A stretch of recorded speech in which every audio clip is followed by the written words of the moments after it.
하나님께서 우리를 선택해 주셨다. 하나님께서 우리를 선택해 주시되 그냥 선택해 주신 것이 아니고 당신의 특별한 소유로 선택해 주셨다라는 사실 생각해 보았죠. 그런데 이 사실 속에 우리들이 절대 잊지 말아야 될 중요한 한 가지 내용이 들어있다고 했어요. 그것은 하나님께서 우리를 당신의 특별한 소유로 택하셨다는 말 속에는 내가 하나님을 택한 것이 아니라 하나님이 나를 택한 것이다 라는 의미가 들어있다고 그랬죠.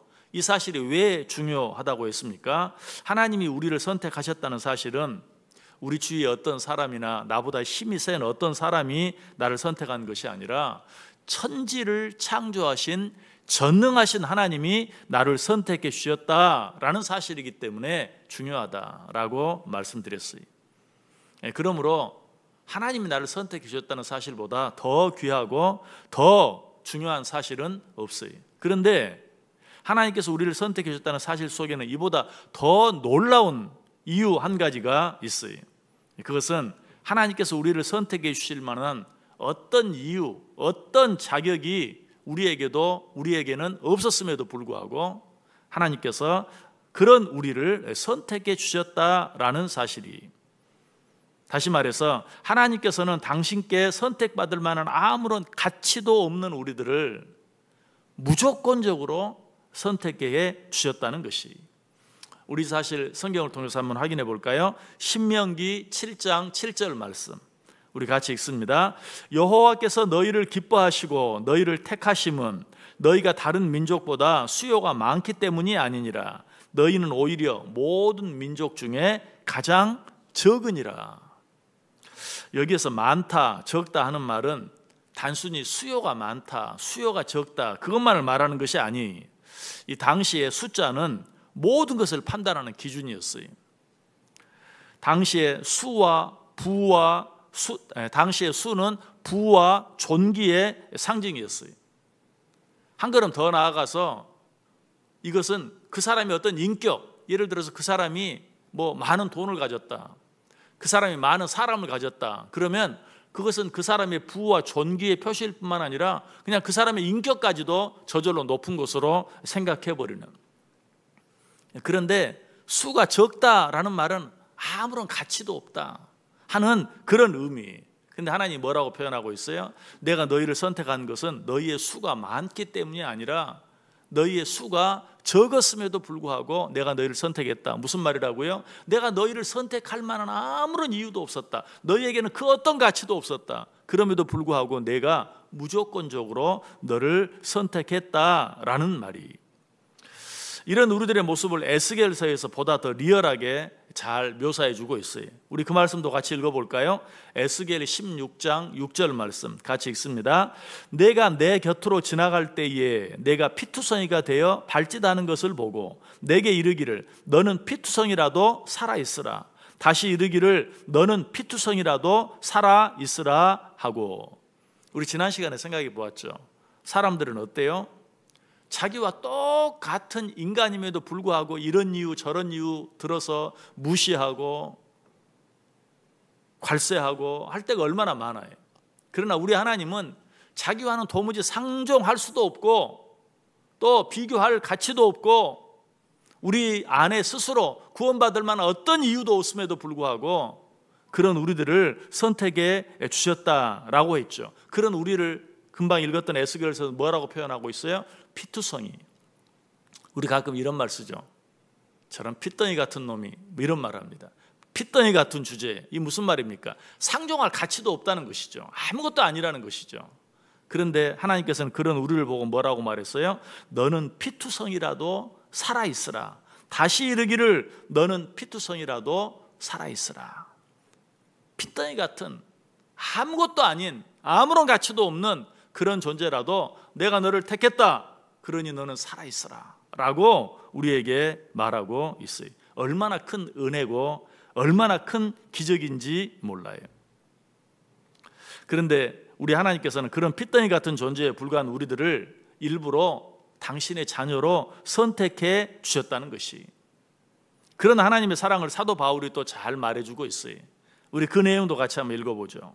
고린도전서 1장 27절, 28절, 29절 말씀 우리 같이 읽습니다. 그러나 하나님께서 세상에 미련한 것들을 택하사 지혜 있는 자들을 부끄럽게 하려 하시고 세상에 약한 것들을 택하사 강한 것들을 부끄럽게 하려 하시며 하나님께서 세상에 천한 것들과 멸시받는 것들과 없는 것들을 택하사 있는 것들을 폐하려 하시나니 이는 아무 육체도 하나님 앞에서 자랑하지 못하게 하려 하심이라. 아멘. 저와 여러분은 바로 이런 무조건적인 하나님의 사랑과 은혜로 말미암아 하나님의 자녀로 선택된 자들이, 그렇다면 이런 은혜와 이런 기적을 체험한 우리들이 이 세상을 어떻게 살아가야 하겠습니까? 그저 눈앞에 일어나는 어떤 일 하나 때문에 웃었다가 울었다가 일희일비하며 살아야 되겠습니까? 그런 모습은 절대로 성숙한 그리스도인의 모습이 아니. 자녀가 부모의 사랑을 알지 못하고 자신에게 조금 잘해주면 입을 해 벌리고 좋아하다가 조금만 서운하게 하면, 싫은 소리 몇 마디만 하면 금방 입이 대빨이나 기어 나온다면 그 자녀는 어때요? 절대로 성숙한 자녀라고 말할 수 없는 것이죠. 성숙한 자녀라면 어떻게 해야 돼요? 나를 향한 부모의 사랑은 이 세상의 그 어떤 사랑과도 비교할 수 없는 절대적인 사랑이라는 사실을 기억하면서 좀 나를 서운하게 해도, 싫은 말 해도, 잔소리해도 그럼에도 불구하고 변함없이 감사하고 변함없이 공경할 수 있어야죠. 그런 자녀라야 성숙한 자녀라고 말할 수 있어요. 성숙한 그리스도인도 마찬가지. 하나님이 어쩔 때는 나를 사랑하는 것처럼 느껴지기도 해요. 내게 주어진 어떤 일들이 잘 되어지면 야, 하나님이 나를 이렇게 사랑하는구나. 근데 조금만 내 생각대로 안 되어지면 어때요? 하나님이 나를 사랑하지 않는구나. 심지어는 하나님이 나를 버렸구나. 하나님이 나와 함께하지 않는구나. 이 성숙한 그리스도인의 모습이 아니. 성숙한 그리스도인의 모습은 어때요? 하나님이 마치 우리 부모가 우리 자녀를 낳아준 것처럼, 나는 핏덩이 같은 아무런 자격도 없는 존재였지만 하나님이 그런 나를 택하셔서 당신의 자녀로 삼아 주셨다는 사실을 기억하면서 내 눈앞에 있는 상황은 어떠하든지, 지금 현재 일이 잘 되든지 잘 되지 않든지, 내 마음에 들든지 들지 않든지 우리는 어떻게 해야 돼요? 그 하나님을 변함없이 사랑할 수 있어야 돼요. 이것이 믿음이. 하나님께서 우리를 무조건적으로 선택해 주셨다는 것은 우리를 절대로 포기하지 않으신다는 뜻일 뿐만 아니라 우리를 끝까지 책임져 주시겠다는 뜻이. 그러므로 지금 현재의 상황, 그것이 어떠하든지 하나님이 나를 선택하셨어. 그 하나님은 절대 나를 포기하지 않으셔. 그 하나님은 끝까지 나를 책임져 주셔 라는 사실을 생각하면서 어때요? 변함없이 하나님을 사랑하고 변함없이 하나님께 감사하고 변함없이 하나님을 찬양할 수 있어야 돼요. 여러분, 만약 어떤 사람이 고아원에서 입양할 아이를 찾는데 남들보다 잘생기고 남들보다 똑똑하고 남들보다 건강한 아이를 택하는 것이 아니라 남들보다 못생기고 남들보다 똑똑하지 못하고 남들보다 건강하지 못한 허약한 아이를 일부러 선택했다고 생각해 보세요. 무슨 마음을 가지고 그렇게 했을까요? 그래, 내가 너를 책임지겠다. 내가 너의 모든 약한 부분을 내가 채워주겠다. 그렇죠? 그런 마음을 가지고 선택했겠죠. 그런데 하나님이 우리를 어떻게 선택했다고요? 약한 자, 천한 자, 다른 사람보다 못한 자, 이런 자들을 선택했다라고 말하고 있어요. 왜 그렇게 하셨을까요? 내가 너의 약한 부분을 채워줄게. 내가 너를 선택할게. 내가 너를 끝까지 책임져 줄게 하는 마음으로 우리를 선택하셨다는 사실이. 그렇다면 어떻게 해야 되겠어요? 우리는 무조건 하나님께 감사해야 돼요. 무조건 하나님을 찬송해야 돼요. 또 한 번 이런 우리들의 삶에 대해서 잘 말해주고 있는 성경 구절이 있죠. 데살로니가전서 5장 16절, 17절, 18절 말씀. 우리 이 말씀도 한번 같이 읽어볼까요? 같이 읽습니다. 항상 기뻐하라, 쉬지 말고 기도하라, 범사에 감사하라. 이것이 그리스도 예수 안에서 너희를 향하신 하나님의 뜻이니라. 이번 맥주감사 주일 때도 말씀드렸어요. 우리가 절대로 잊어버리지 말고 기억하고 붙잡고 살아야 될 말씀이 무엇인가? 항상 기뻐하라, 쉬지 말고 기도하라, 범사에 감사하라. 무슨 일이 잘 될 때는 굳이 이 말씀 생각할 필요 없죠. 어떤 일들이 잘 안 된다고 느껴질 때, 힘들다고 느껴질 때, 내 뜻대로 되어지지 않는다고 느껴질 때, 하나님이 내 곁에 계시지 않는 것처럼 느껴질 때, 그럼에도 불구하고 우리는 어떻게 해야 돼요? 항상 기뻐해야 돼요. 쉬지 말고 기도해야 돼요. 무엇보다 범사에 감사해야 돼요.